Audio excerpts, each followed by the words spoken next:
2025లో జాతీయ రాజకీయాలకు సంబంధించి అనేక కీలక పరిణామాలు సంభవించాయి. ఇందులో ప్రధానమైంది ఇండియా కూటమి బలహీనపడడం.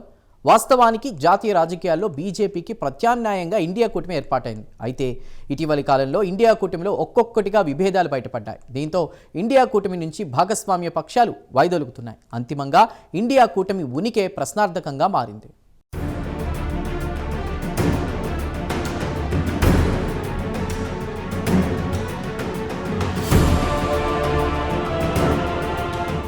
ఇండియా కూటమికి ఈ ఏడాది జూలైలో భారీ షాక్ తగిలింది. మొదటి నుంచి కూటమిలో భాగస్వామ్య పక్షంగా ఉన్న ఆమ్ ఆద్మీ పార్టీ వైదొలిగింది.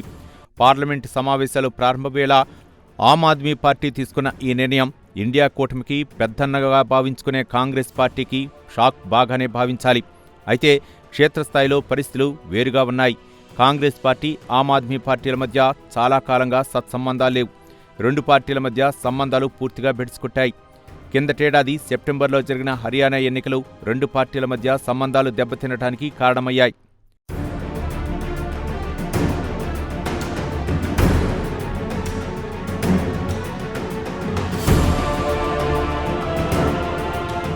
హర్యానా అసెంబ్లీ ఎన్నికల్లో కాంగ్రెస్తో పాటు ఆమ్ ఆద్మీ పార్టీ కూడా పోటీ చేసింది. అయితే సీట్ల సర్దుబాటుకు సంబంధించి కాంగ్రెస్, ఆప్ల మధ్య ఏకాభిప్రాయం కుదరలేదు. దీంతో ఇండియా కూటమిలో భాగస్వామ్య పక్షాలుగా ఉన్న కాంగ్రెస్, ఆమ్ ఆద్మీ పార్టీ విడివిడిగా పోటీ చేయాలని నిర్ణయించుకున్నాయి. చివరకు ఇండియా కూటమిలో భాగస్వామ్య పక్షాలుగా ఉన్న కాంగ్రెస్, ఆప్ విడివిడిగా పోటీ చేశాయి. అంతిమంగా భారతీయ జనతా పార్టీకి విజయాన్ని కట్టబెట్టాయి.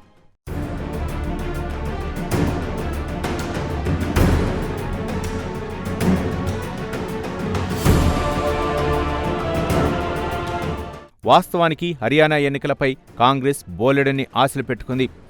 అప్పటికే హర్యానాలో 2 పర్యాయాలు బీజేపీ అధికారంలో ఉంది. దీంతో ప్రభుత్వ వ్యతిరేకత పెరగటం సహజం. అంతేకాదు, స్టార్ రెజ్లర్లు వినేష్ పొగట్, బజరంగ్ పూనియా కాంగ్రెస్ కండువా కప్పుకున్నారు. దీనికి తోడు హర్యానాలో బలమైన జాట్ సామాజిక వర్గం కూడా ఈ ఎన్నికల్లో కాంగ్రెస్కు అనుకూలంగా పోలరైజ్ అవుతుందన్న సంకేతాలు ఒక దశలో అందాయి. అయితే అందరి అంచనాలు తల్లకిందులు చేస్తూ కాంగ్రెస్ పార్టీ ఓటమి పాలైంది. ఈ నేపథ్యంలో ఆమ్ ఆద్మీ పార్టీ పోటీ చేయటం వల్లనే హర్యానాలో తాము ఓడిపోయామన్న అభిప్రాయానికి కాంగ్రెస్ అధినాయకత్వం వచ్చింది.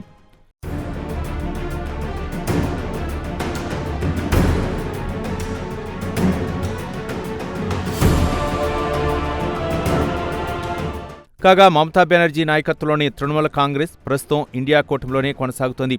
పేరుకు ఇండియా కూటమిలో ఉన్నా కూడా కాంగ్రెస్తో మమతా బెనర్జీ పార్టీకి సత్సంబంధాలు లేవు. చాలా కాలం కిందటే కాంగ్రెస్, తృణమూల్ కాంగ్రెస్ల మధ్య సంబంధాలు దెబ్బతిన్నాయి. అప్పట్నుంచి కాంగ్రెస్, టీఎంసీలు ఎడమొహం పెడమొహంగానే ఉంటున్నాయి.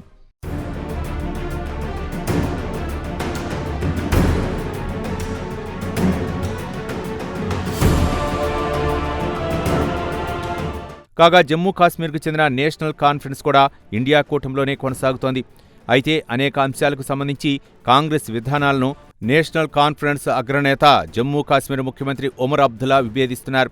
ప్రధానంగా రాహుల్ గాంధీ పదే పదే చేస్తున్న ఓట్ చోరీ ఆరోపణలతో తమకు సంబంధం లేదని ఒమర్ అబ్దుల్లా కుండబద్దలు కొట్టారు. అంతేకాదు, అప్పుడప్పుడు ప్రధాని నరేంద్ర మోదీ నాయకత్వంలోని ఎన్డీఏ కూటమి సర్కార్ అవలంబిస్తున్న విధానాలపై ప్రశంసలు కూడా కురిపిస్తున్నారు. దీంతో సాంకేతికంగా ఇండియా కూటమిలో ఉన్నప్పటికీ మానసికంగా సదరు కూటమికి ఒమర్ అబ్దుల్లా దూరంగానే ఉంటున్నారు.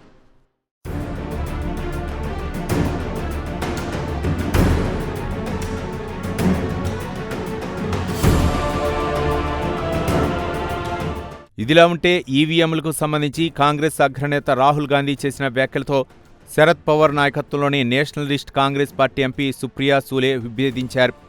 ఇక్కడ గమనించాల్సిన విషయం ఒకటుంది. ఇండియా కూటమిలో శరద్ పవార్ నాయకత్వంలోని నేషనలిస్ట్ కాంగ్రెస్ పార్టీ ఒక భాగస్వామ్య పక్షంగా కొనసాగుతుంది. అంతేకాదు, కొన్ని నెలల క్రిందట జరిగిన మహారాష్ట్ర అసెంబ్లీ ఎన్నికల్లో కాంగ్రెస్, శరద్ పవార్ నాయకత్వంలోని నేషనలిస్ట్ కాంగ్రెస్ పార్టీ జట్టు కట్టి పోటీ చేసిన సంగతి తెలిసిందే.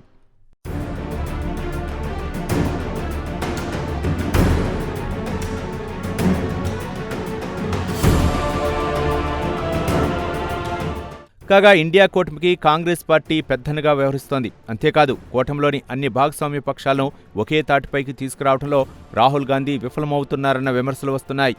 రాహుల్ గాంధీ ఒంటెత్తు పోగొట్లే ఇందుకు కారణమంటున్నారు రాజకీయ విశ్లేషకులు.